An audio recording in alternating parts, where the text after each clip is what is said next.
satu-satunya wanita yang disebut dalam Al-Quran sebagai penghuni neraka. Wanita terburuk yang pernah ada, baik di masa lalu maupun yang akan datang. Ia sangat kaya, sangat berkuasa, namun semua itu tak mampu menyelamatkannya dari azab Allah. Inilah kisah hidup seorang wanita terkutuk. Sosok yang kebenciannya terhadap Islam begitu besar, hingga bahkan setan pun dikisahkan gentar melihat kejahatannya. Dialah Ummu Jamil, istri Abu Lahab, tokoh utama di balik kebencian, fitnah, dan teror terhadap Rasulullah dan para sahabat. Ia tidak hanya membenci Islam, tetapi memimpin perang kebencian terhadapnya. Dengan kekayaan dan pengaruhnya, ia mendorong suaminya untuk menentang kebenaran, meninggalkan iman, dan menyiksa kaum muslimin tanpa rasa takut. Untuk memahami musuh Islam hari ini, kita perlu menengok masa lalu. Karena dialah orang pertama yang menggunakan tipu daya, provokasi, dan adu domba. Strategi yang hingga kini masih dipakai oleh musuh-musuh Islam di berbagai zaman. Ini bukan sekadar kisah sejarah, melainkan peringatan keras tentang bagaimana kekuasaan dan kebencian dapat menjerumuskan seseorang ke dalam kehinaan abadi. Kisah seorang wanita yang kejahatannya begitu dalam, hingga menjadi contoh keburukan sepanjang masa. Kami hadirkan untuk Anda kisah mengejutkan yang jarang dibahas dan sering dilupakan. Jangan lupa subscribe channel ini dan tekan tombol like untuk mendukung kami menghadirkan kisah-kisah Islami penuh pelajaran. Jika Anda sudah siap, mari kita mulai. Ummu Jamil berasal dari suku Quraisy, salah satu suku terkuat dan paling berpengaruh di Makkah. Ia bukan wanita biasa. Ayahnya, Harb bin Umayyah, adalah pemimpin Quraisy yang sangat dihormati. Artinya, Ummu Jamil lahir di tengah kekuasaan, kemewahan, dan kehormatan tinggi. Namun, status mulia itu tidak membentuk akhlak yang mulia. Sejak kecil, Ummu Jamil dikenal ambisius, sombong, dan mudah diliputi amarah. Di usia muda, ia menikah dengan Abu Lahab, putra Abdul Muthalib, paman Nabi Muhammad, dan salah satu orang terkaya di Makkah. Abu Lahab adalah pedagang besar Quraisy dengan kekayaan melimpah. Bagi Ummu Jamil, harta dan pengaruh adalah segalanya. Ia menikmati kemewahan, pujian, dan rasa dihormati, hingga namanya menjadi salah satu yang paling dikenal di Makkah. Namun, bukan hanya kekayaannya yang membuatnya terkenal. Ummu Jamil memiliki lidah yang tajam dan berbahaya. Ia bukan wanita yang hanya berdiam di balik harta suaminya. Ia memengaruhi wanita-wanita lain, menyebarkan fitnah, adu domba, dan merusak kehormatan siapapun yang dianggap sebagai ancaman. Semua itu memberinya rasa puas dan bangga. Padahal, di balik kesombongannya, Ummu Jamil adalah sosok yang takut kehilangan kekuasaan, pengaruh, dan penghormatan manusia.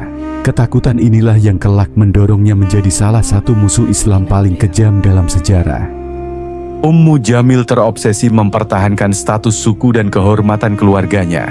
Baginya, yang paling utama adalah dominasi Quraisy, terutama keluarga Umayyah. Kekuasaan, pengaruh, dan rasa dihormati adalah segalanya. Namun suatu hari, berita yang mengguncang Makkah pun menyebar. Muhammad bin Abdullah menyatakan bahwa beliau adalah utusan Allah. Bagi Ummu Jamil, kabar ini terasa seperti bencana besar. Ia sangat memahami garis keturunan Nabi dari Bani Hashim, salah satu cabang terkuat Quraisy. Jika Muhammad benar-benar seorang nabi, maka tatanan lama akan runtuh. Dan yang paling ia takuti bukanlah kebenaran, melainkan hilangnya kendali. Bagi Ummu Jamil, Islam bukan sekadar ajaran baru. Jika Islam menyebar di Makkah, kekuasaan Quraisy akan bergeser, hierarki akan berubah, dan dunia kebanggaannya akan hancur perlahan.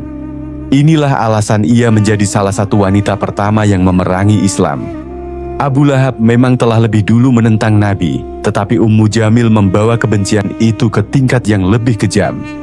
Ia tidak hanya menolak Islam, ia berusaha menghancurkannya. Ia merendahkan kehormatan Rasulullah, menebar teror psikologis, dan menakut-nakuti siapapun yang mulai condong kepada iman. Kata-kata beracunnya menggema di gang-gang sempit Makkah, di halaman rumah, bahkan di sekitar Ka'bah. Ia bukan sekadar penentang, ia menjelma menjadi sumber ketakutan. Namun, yang tidak disadarinya, pertempuran sesungguhnya baru saja dimulai. Bagi Ummu Jamil, Islam bukan hanya ancaman bagi keyakinan lamanya, tetapi ancaman langsung bagi cara hidup, kekuasaan, dan masa depannya. Di Makkah, kini berdiri seorang pria yang menantang sistem yang telah berakar selama berabad-abad, dan Ummu Jamil memilih untuk berdiri di barisan paling depan untuk melawannya. Nabi Muhammad SAW, semoga salawat dan salam tercurah kepadanya, telah menyampaikan risalah kebenaran. Namun bagi Ummu Jamil, Islam bukanlah petunjuk, melainkan penyakit baru yang menurutnya harus dihentikan dengan cara apapun. Pada awalnya, ia tidak menganggapnya serius. Saat mendengar klaim kenabian Muhammad SAW, Ummu Jamil mengira gerakan ini akan segera padam dan dilupakan oleh penduduk Makkah. Tetapi kenyataan berkata lain. Semakin hari, semakin banyak orang yang mengikuti Rasulullah SAW. Ketakutan pun berubah menjadi kemarahan. Bersama suaminya, Abu Lahab, Ummu Jamil menjelma menjadi salah satu tokoh terdepan yang memerangi agama baru ini. Ummu Jamil memiliki pengaruh besar di kalangan perempuan Makkah. Satu ucapan darinya bisa menyebar dengan cepat dari rumah ke rumah, dari pasar ke lorong-lorong kota. Dan kekuatan inilah yang ia gunakan sebagai senjata. Ia menebar fitnah, menciptakan kebohongan, dan memutarbalikkan fakta demi merusak citra Islam. Muhammad itu gila, katanya. Dia penyihir, teriaknya kepada orang-orang. Dia pembohong yang merusak tatanan Makkah, tuduhnya tanpa rasa takut. Fitnah demi fitnah dilontarkan. Bagi Ummu Jamil, menghancurkan reputasi Rasulullah adalah cara tercepat untuk menghentikan kebenaran. Namun ia tidak sadar, setiap kebohongan yang ia sebarkan justru semakin menguatkan cahaya Islam dan semakin mendekatkan dirinya pada kehinaan yang telah Allah tetapkan. Suatu hari di pasar Makkah, di hadapan orang-orang, ia berteriak lantang. Muhammad bahkan menyakiti keluarganya sendiri.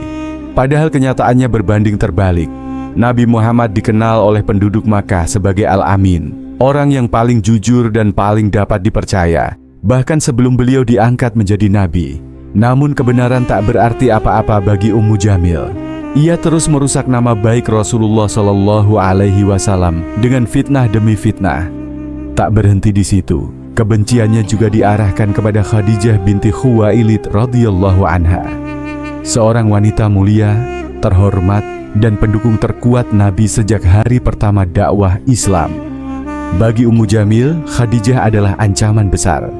Ia cemburu bukan hanya pada kedudukan Khadijah, tetapi pada keteguhan iman dan kemuliaan akhlaknya. Ummu Jamil mengejeknya, menghasut para wanita Makkah agar memusuhinya dan berusaha membuatnya terisolasi. Namun semua itu sia-sia. Ketenangan, kesabaran, dan martabat Khadijah justru semakin bersinar. Fitnah tak mampu menjatuhkannya, dan kebencian tak bisa menembus keteguhan imannya. Dan di titik inilah, kekalahan Ummu Jamil sebenarnya sudah dimulai, meski ia sendiri belum menyadarinya. Pada suatu hari, Ummu Jamil meletakkan batu dan duri di jalan yang biasa dilalui Rasulullah SAW, berharap Nabi terluka. Ia juga mendorong masyarakat Makkah untuk memboikot kaum muslimin, mengusir mereka dari perdagangan, pergaulan sosial, dan kehidupan sehari-hari. Kejahatan itu mencapai puncaknya di dekat Ka'bah. Suatu hari, saat Nabi Muhammad SAW sedang menunaikan sholat, Abu Lahab dan Ummu Jamil memerintahkan orang-orang suruhan mereka untuk melemparkan kotoran dan najis ke arah beliau. Tanpa rasa malu, mereka menghina manusia paling mulia dan paling jujur di Makkah. Namun, sesuatu yang tak pernah mereka duga justru terjadi. Semakin mereka menyakiti, Islam justru semakin tumbuh. Suatu hari, Ummu Jamil mengambil sebuah batu besar. Di hatinya hanya ada satu niat, menghabisi Rasulullah. Dengan amarah membara, ia menuju Masjidil Haram, yakin Nabi sedang duduk di sana. Saat itu, Abu Bakar As-Siddiq radhiyallahu anhu berada bersama Rasulullah. Namun sesuatu yang luar biasa terjadi. Ummu Jamil tidak mampu melihat Nabi, meskipun beliau duduk tepat di hadapannya.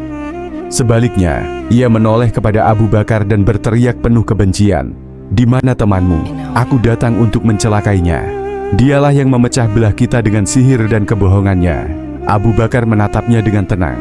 Allah telah menutupi penglihatan Ummu Jamil, sehingga Rasulullah terlindungi oleh penjagaannya. Adapun suaminya, Abu Lahab, adalah salah satu pemimpin Quraisy yang paling keras mendukung boikot sosial dan ekonomi terhadap kaum muslimin. Boikot kejam ini berlangsung selama 3 tahun, menyebabkan penderitaan luar biasa, kelaparan, kesengsaraan, dan keterasingan bagi umat Islam. Tak lama kemudian sebuah penyakit mematikan menyebar di Makkah. Dan suatu hari, Abu Lahab terserang penyakit yang sangat mengerikan. Penyakit itu begitu menakutkan hingga tak seorang pun berani mendekatinya. Bahkan kaum Quraisy yang dulu memujanya meninggalkannya begitu saja. Ia mati dalam keadaan sendirian, hina, dan menderita kesakitan. Selama bertahun-tahun, Ummu Jamil berdiri di samping suaminya dalam jalan penindasan. Namun ketika ajal mendekat, ia pun meninggalkannya. Jenazah Abu Lahab dibiarkan membusuk. Tak ada yang mau menguburkannya. Akhirnya, beberapa orang dibayar hanya untuk menyingkirkan mayatnya. Mereka melemparkannya ke sebuah lubang dan menutupnya dengan batu. Begitulah akhir seseorang yang dulu paling ditakuti di Makkah. Seluruh kekayaan, status, dan kebanggaan mereka lenyap tanpa bekas. Setelah kematian Abu Lahab, Ummu Jamil pun ditinggalkan sendirian. Wanita yang dahulu angkuh dan merasa berkuasa atas segalanya kini berubah menjadi lemah dan tak berdaya. Orang-orang Makkah mulai berbisik-bisik. Mereka mengatakan bahwa surah Al-Masad telah menjadi kenyataan dan kutukan Allah benar-benar menimpa Abu Lahab dan istrinya. Namun Ummu Jamil menolak menerima takdirnya. Ia masih berkeliaran di Makkah, melontarkan kebencian terhadap kaum muslimin. Tetapi waktu tak berpihak padanya. Tubuhnya melemah, jiwanya hancur, dan pengaruhnya menghilang. Menurut catatan sejarah, ia pun wafat dalam keadaan yang mengerikan, tanpa kehormatan, tanpa pembela, dan tanpa penyesalan yang berarti. Inilah akhir dari wanita yang memerangi kebenaran. Dan inilah bukti bahwa siapapun yang menentang Allah dan Rasul-Nya pasti akan binasa, cepat atau lambat. Ya Allah, jangan Engkau jadikan kami termasuk orang-orang yang hatinya tertutup, seperti Abu Lahab dan Ummu Jamil, yang melihat kebenaran namun memilih menolaknya. Bimbinglah kami untuk hidup dengan amanah, keadilan, dan akhlak yang mulia di jalan Nabi-Mu. Sucikan hati kami dari kesombongan, iri hati, dan kebencian. Tetapkanlah kami di jalan yang lurus. Ya Allah, jika kisah ini adalah peringatan, maka jadikanlah ia cermin bagi diri kami, agar kami tidak mengulangi kesalahan yang sama, menukar kebenaran dengan hawa nafsu dan menukar keselamatan akhirat dengan kesombongan dunia. Amin ya Rabbal Alamin.